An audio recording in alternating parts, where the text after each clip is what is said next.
న్యాయ వ్యవస్థను క్వశ్చన్ చేస్తే న్యాయబద్ధంగా ఇచ్చినటువంటి సుప్రీంకోర్టు తీర్పుని ఆయన వ్యతిరేకించినప్పుడు ఆయన ఉపాధ్యక్షులకు ఉండేటువంటి అర్హత లేదు.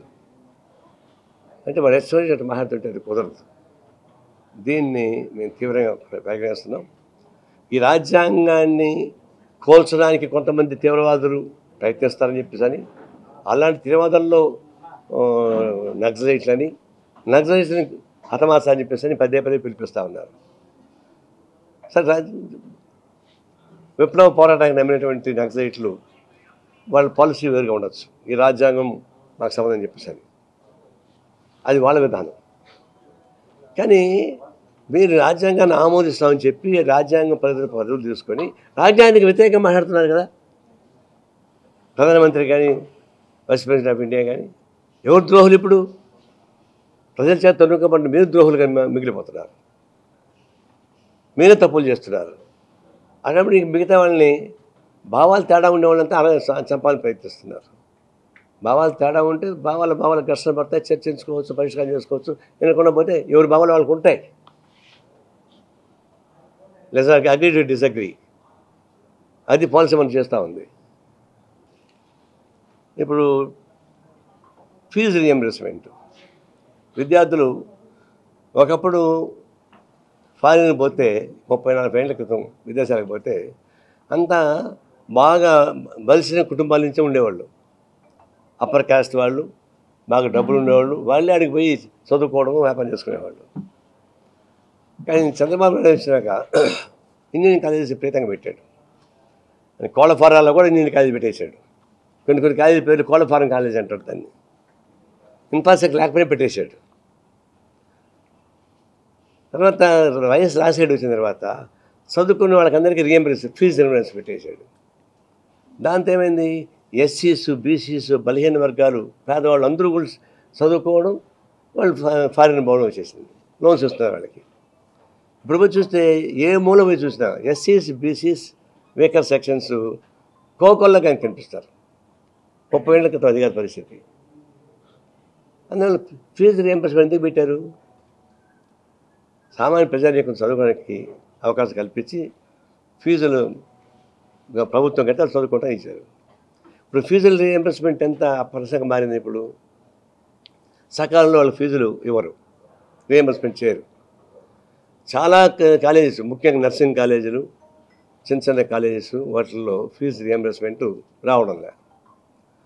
తర్వాత టెక్నికల్ కాలేజెస్ వాళ్ళకి ఫీజు రావడం లేదు. వాళ్ళు చదువుకుంటారు, వెళ్ళిపోతున్నారు, సర్టిఫికేట్ ఇవ్వడం వాళ్ళకి.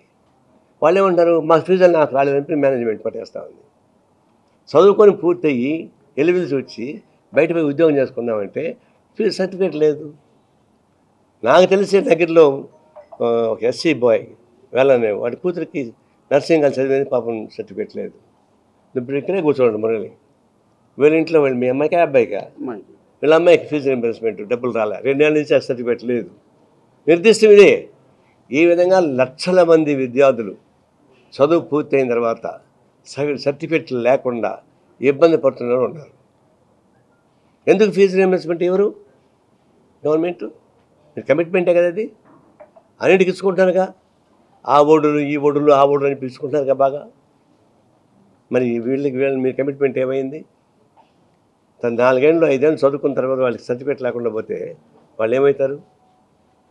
మీకు కావాల్సిన ప్రయత్నం చేసుకుంటున్నారు కదా, విమానాలు కొనుక్కుంటున్నారు, అన్ని రకాలు చేసుకుంటున్నారు, పెద్ద కాంట్రాక్ట్స్ బిల్లు తెచ్చుకుంటున్నారు, ఎవరు ఇబ్బంది పెట్టడం లేదు.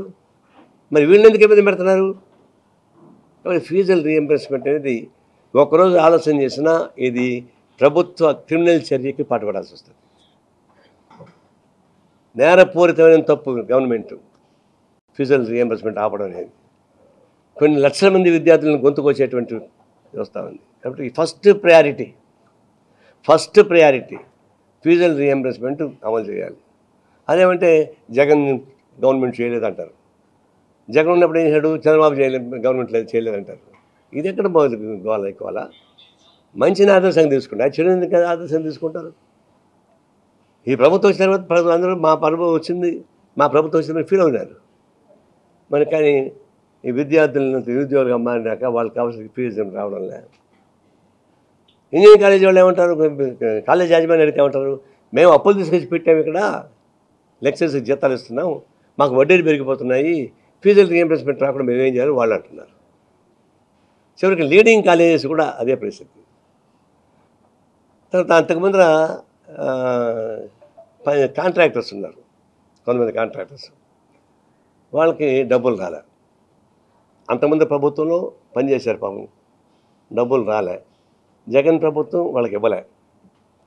ఈ ప్రభుత్వం వచ్చినప్పుడు అడిగితే మీకు పాత బాకీని మొత్తం ₹2 వడ్డీ వేసి కడతామని చెప్పేసి చంద్రబాబు నాయుడు హామీ ఇచ్చాడంట ఆ కాంట్రాక్టర్స్కి. ఇప్పుడు మొన్న రిలీజ్ చేశాడు.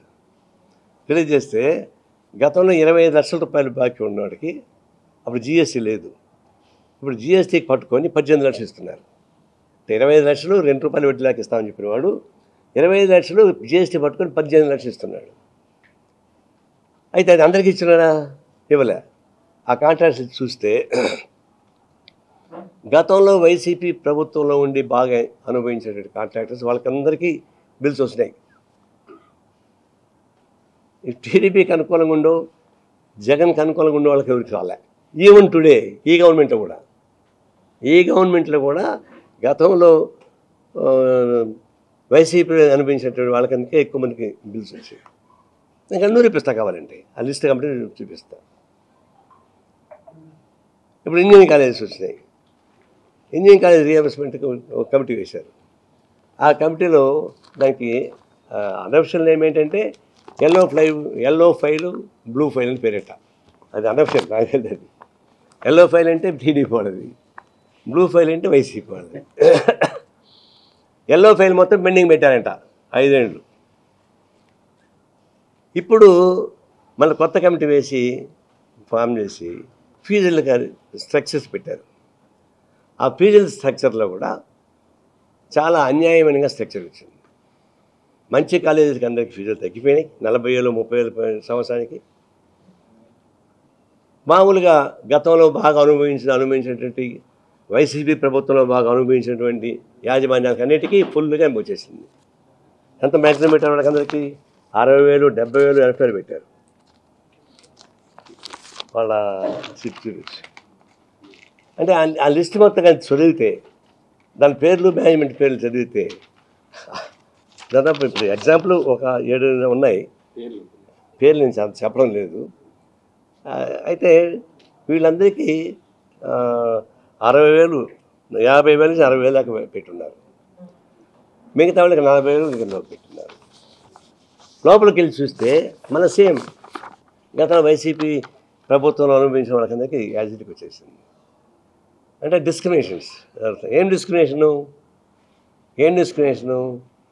గతంలో వైసీపీ చేసినటువంటి పనులే వీళ్ళు చేస్తున్నారు. కాంట్రాక్ట్ బిల్లు అట్టే చేస్తున్నారు, కాలేజ్ రీఎంబర్స్మెంట్ అట్టే చేస్తున్నారు, మిగతా అట్టే చేస్తున్నారు. ఇంకా ఏం తేడా ఉంది చెప్పండి? వైసీపీ ప్రభుత్వానికి టీడీపీ ప్రభుత్వానికి తేడా ఏంటో నాకు అర్థం కాలేదు. పైన చంద్రబాబు నాయుడు ఉన్నాడు, లోకేష్ ఉన్నాడు, టీడీపీ ఉంది, వెనక ఆయన మన బొమ్మ ఉంటుంది, సింబల్ ఉంటుంది, ఇంతవరకు బాగానే ఉంటుంది. కింద ఏం లేదే, కిందంతా మళ్ళీ వైసీపీ పాలన కనిపిస్తూ ఉంది నాకు. ఇప్పుడు 3 ఎగ్జాంపుల్ చెప్తున్నా. ఎంక్వైరీ చేస్తే మేము నిరూపిస్తాం మీరు ఏమేమి తప్పులు చేశారు.